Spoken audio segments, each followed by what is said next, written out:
je t'explique à quoi ça sert. Tu viens de rebaptiser donc ta rue, injuste, invivable, déchirante, fatale. Point d'interrogation. Voilà. Peut-être, oui. Point d'interrogation. Bon, le bus, s'il passe dans toutes les rues, c'est pour montrer qu'il y a des chômeurs déjà partout, tu vois. Et puis c'est surtout aussi pour mettre un frein à cette calomnie sur les chômeurs, où on les traite de fraudeurs, de plaignants, d'assistés. Si tu lis, voilà. Je suis d'accord. Voilà, c'est comme la phrase plus terrible, c'est travailler plus pour gagner plus. Oui. Comment font ceux qui ne peuvent pas travailler?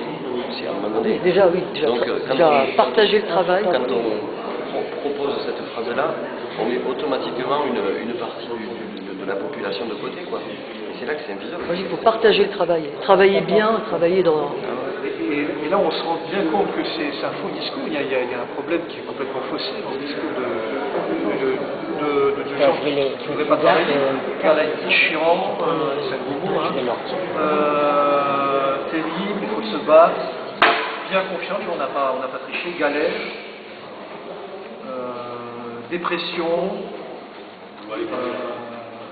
dramatique, très mal, compliqué. La première fois que ça m'arrive, Seigneur, c'est très dur, très mal, pas bien, voilà, misère. Voilà, ça montre bien que donc les gens ils savent très mal. Hein.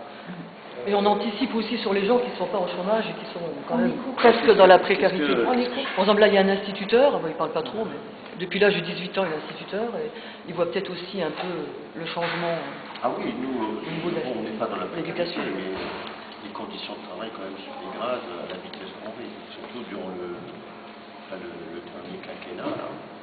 On se retrouve maintenant dans des situations où les instituts sont plus remplacés, où l'aide spécialisée n'existe quasiment plus. C'est ça qu'il faut mettre en avant. Moi, je suis d'accord avec ce que disait mon ami, c'est-à-dire qu'à un moment donné, vous venez de le dire, depuis le dernier quinquennat, tout s'est détérioré à vitesse grand V. Moi, j'ai des sœurs qui sont dans l'éducation et qui m'en parlent bouleversées, vraiment, le mot est faible, parce que ça court à l'échec, tout ça, et moi j'ai des mômes, donc on a tous des mômes, et on se dit, bon, mais voilà, qu'est-ce qu'on va faire? Mais ça veut dire quoi? Ça veut dire que ce que vous avez dit, c'est ça qu'il faut mettre en avant, c'est que le dernier quinquennat ou les derniers 10 ans, ça a été complètement terrible, par exemple, pour l'éducation. Alors maintenant, il faut que ça change, donc il faut voter à gauche, quoi. Oui, ça, je pense que nous, on est... Oui, mais c'est justement là que moi, je suis pas d'accord sur l'égalité des uns des autres, parce que c'est pas le cas. Les autres ont prouvé que c'était le bordel et que ça marchait pas, quoi.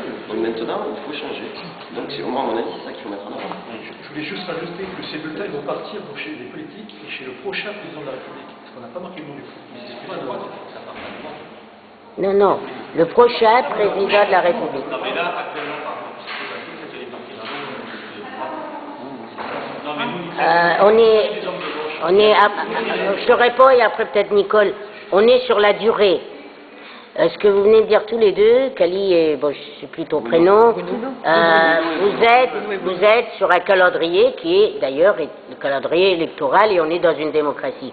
Nous, on est sur le long terme. Ça ne veut pas dire, bon, tout d'un coup, il y a un changement de président, comme vous le souhaitez, et puis ça y est, on ne doit plus se battre. Au contraire, c'est pas non plus ce que vous avez dit, mais nous, voilà, c'est pas ce que tu as dit, mais le prochain président, c'est lui qui recevra ça, parce que s'il y a un changement qui doit venir, c'est de là, c'est à ce moment-là qu'il faudra être le plus actif. Attention, voilà. Attention, parce que si jamais attention. Exactement. Donc pour l'instant, moi je suis d'accord, mais il y a deux combats. C'est pas le même. Il y a un premier combat pour que l'autre. Et nous on est sur la durée. On est d'accord. Hein. J'ai un peu trahi ta pensée, mais c'est. Non, mais il faut d'abord changer. Et quand ça va changer, après il faut dire bon ben maintenant.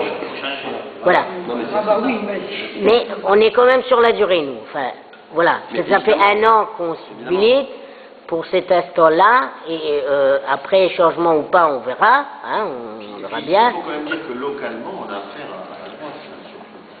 Bon, le conseil régional est de gauche, c'est vrai, mais le conseil général est de droite.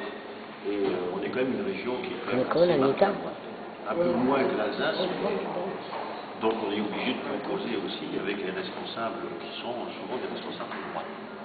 Donc le collectif se dit apolitique. En réalité, tous les gens que tu as devant toi, c'est pas des gens de droite, je pense que tu as compris. Non, mais voilà. C'est l'idée que ce ne soit pas, comment dire, que les gens ne viennent Je dis pas les uns sont mauvais, les autres sont bons. Oui, je dis bien juste sûr. qu'on a eu la preuve pendant 10 ans que ça ne marchait pas dans l'histoire. Donc maintenant, il faut changer, c'est tout ce que je dis. Ah oui. Après non mais voilà. Ah oui, on ne change pas la Ouais. Mais ce que je trouve Attention intéressant, avec que j'ai écouté, je trouve, merci déjà de m'avoir entretenu là-dessus, je trouve très fort ce que vous faites et c'est bien, mais ce qui serait encore plus fort, c'est rapidement fédérer tout un pays, quoi. Parce que là, vos idées, il faut les partager sur d'autres... Parce que voilà, parce qu'à un moment donné, quand il y a un petit poussé tout seul, quand je dis une région toute seule qui est là, si c'est tout le monde, ça peut encore faire réfléchir encore plus, quoi. Ben, l'idée, c'est ça aussi. Que d'autres prennent la relève, mais bon, on peut trouver des gens. Exactement, est-ce qu'il y a quelque chose que je peux faire, quoi? Non, mais c'est bien. Attends, Nicole. Alors, c'est moi la plus âgée, au chômage aussi. Ben, nous, on est les Mariannes. Les Mariannes, pourquoi? Parce que ça a rapporté la révolution, et puis c'est une femme. Et cette femme-là, ben, je suis une maman, je suis une grand-mère, j'ai mes enfants aussi au chômage, moi-même. Et nous, qu'est-ce qu'on veut aussi dire aux politiques, bouge un petit peu tes fesses, parce qu'on commence à en avoir marre, nous, autant que maman. Et nous, on a envie aussi de dire, parce que c'est bien beau, on dit oui, ça fait 5 ans avec Sarko, on vit la situation, ce qu'on vit là maintenant. Mais pour moi, la situation, là, j'ai toujours vécu. Il y a 45 ans en arrière, la situation là, et il n'y avait pas les logements comme il y a maintenant, les logements sociaux, qui en a pas assez. Mais à l'époque là, c'était vraiment la misère. Les enfants dans la rue, qui mendiaient, parce que je l'ai fait pour mes frères et sœurs, je suis né de 14 ans. Je sais qu'est-ce que c'est d'aller piquer du cuivre quelque part pour donner à manger à l'époque. C'était comme ça, on fallait se démerder. Et là, il n'y avait pas tout ce qu'ils ont maintenant, le service social, le banque alimentaire, la Croix-Rouge, Secours populaire, enfin, les restaurants du cœur. Il n'y avait pas ça avant.